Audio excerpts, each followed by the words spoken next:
Ah, the 90s, a time full of family sitcoms like Full House and one of my personal favorites, Boy Meets World. Did you know that Boy Meets World, which ran for a total of 7 seasons from 1993 until 2000, had banned episodes? Well, as far as Disney Channel airings go, at least. The first one we're going to cover is the 18th episode of Season 5, If You Can't Be with the One You Love. Our episode begins with Corey and Sean leaving Feeney's class. Corey runs into his recent ex-girlfriend, Topanga Lawrence.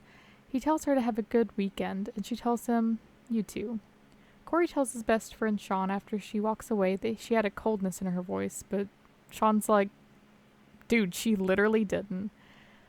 Sean tells Corey that he's becoming a downer, even going so far as to carry handkerchiefs in his pocket for the random times that he bursts into tears. Corey decides to do something about his new depressing image and decides to crash a party. At first, Corey's told to leave the party, but he flirts with the hostess, which is actually Topanga's friend Kimberly, and is given the blessing to stay. Topanga eventually shows up, and she tells Corey that he doesn't look very cool. Despite this, he has a decent-sized crowd that he's drawn to him. He tells her that he knows, but he's trying to lighten up. Topanga goes over to her friends, and Kimberly asks if she and Corey are officially broken up. Topanga says yeah, and the pretty blonde decides to make her move.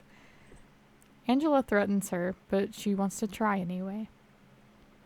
We get to Corey in the bathroom giving a toast in the mirror to, well, himself. He takes a swig of whiskey. Sean comes in to check on him, because it's been like an hour, and finds the bottle. Sean is shocked that it's Corey drinking and not him. Corey tells him that he didn't want to be Corey the Downer anymore, so he stole the bottle from his father Alan's cabinet before the party. The two boys pass the drink back and forth, commenting on how disgusting it is.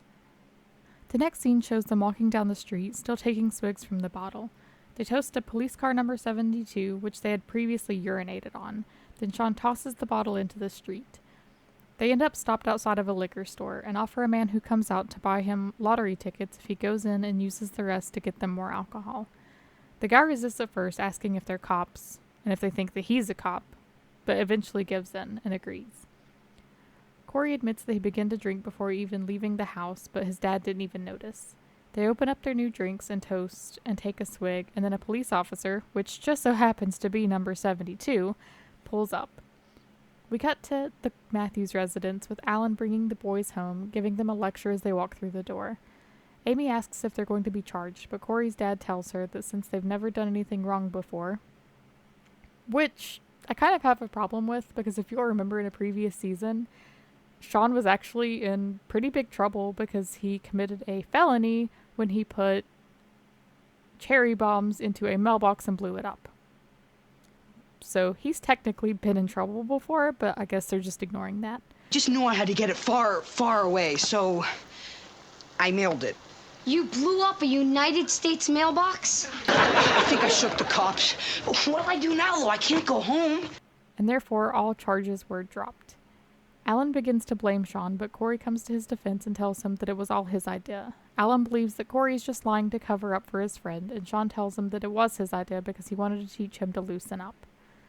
Alan and Amy tell the boys it would be good if they spent some time apart. Corey tells them that he doesn't have a heart anymore because the girl he loves ripped it out. You know, I just broke up with someone that I spent my entire life with. I don't have a heart anymore.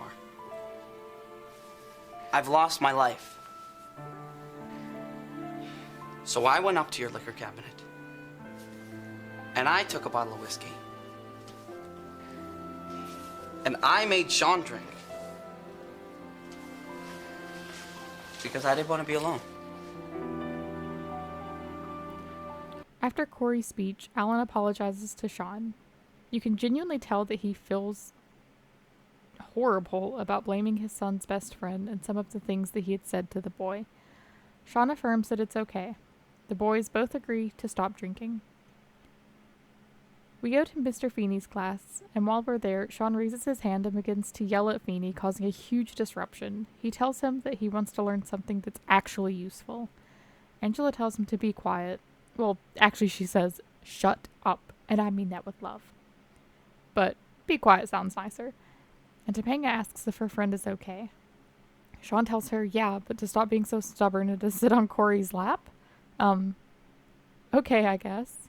Feeney gives him yet another warning, and after another outburst, he calls the class boring. Feeney kicks Sean out. He lets Corey follow to make sure that his friend is okay. The boys end up going to Sean's apartment, and Sean opens the fridge and cracks another beer open. Corey is shocked that Sean is still drinking after they vowed not to. Sean tells him that he's been drinking all week and nobody has noticed. Sean's half-brother Jack comes in, disgusted that Sean is drinking. Jack says he's surprised that Sean is drinking, considering their father. Yeah, well, beer is a big deal for us. Oh, goody. Goody, now I get the lecture from the big brother who I've known all of 6 months. You don't have a clue, do you? About what? About Dad. Yeah. Dad used to drink, and then he stopped. Next. You know why he stopped drinking? Because he ran out of money? You know why my mom left him? Because she went for a guy with more money? She left him because he was an abusive, ugly drunk. Don't you ever talk about my son! After Jack's accusations about their father, Sean attacks him. It's at this time that Angela and Topanga come in and are shocked to hear that the guys have been drinking. Corey tells Topanga that he stopped because they agreed to, but that Topanga should have seen him because he was an adorable drunk. She confirms that she did see him, that she didn't think he was, but this is not about them right now. Angela tells Sean that he can come to her and talk to her about anything, and that they can go talk right now. Sean gets angry and pushes her against the wall, and she tells him that she doesn't like him when he drinks and to call her when he decides to stop. Seeing how heartbroken Angela was, Sean decides to stop for real this time. He goes to Corey's house to make amends with his family. Alan gives the blessing to be friends, but tells Sean to not be influenced by his rotten friends while holding Corey's head. At school, Sean gives Feeney an apple as an apology, along with an actual apology. Topanga comes in and tells him that she got the card and the fruits basket, all while forgiving him.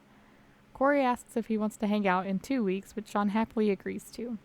When Angela comes in, Sean apologizes by telling her that he doesn't like him when he drinks either. The two make amends and the episode ends. During original airings on ABC Family, the episode would play a segment at the end in which Ben Savage, who plays Corey Matthews, tells viewers to call the National Clearinghouse for Alcohol and Drug Information if they need help, with the number appearing on screen. While I understand why Disney Channel wouldn't want to air this episode, as it may introduce younger viewers to the ideas of alcohol and underage drinking, I believe it is a very important episode. The drinking is handled from a writing standpoint with maturity, showing the different bad outcomes a child can have. Sean getting angry and aggressive, the boys getting arrested, and having the people they care about most being disappointed in their actions are just a few consequences that one could face.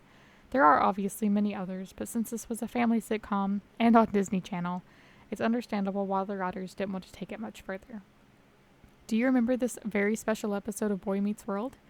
If you remember watching it around the time it aired, did it give you any feelings towards underage drinking? Let me know down below.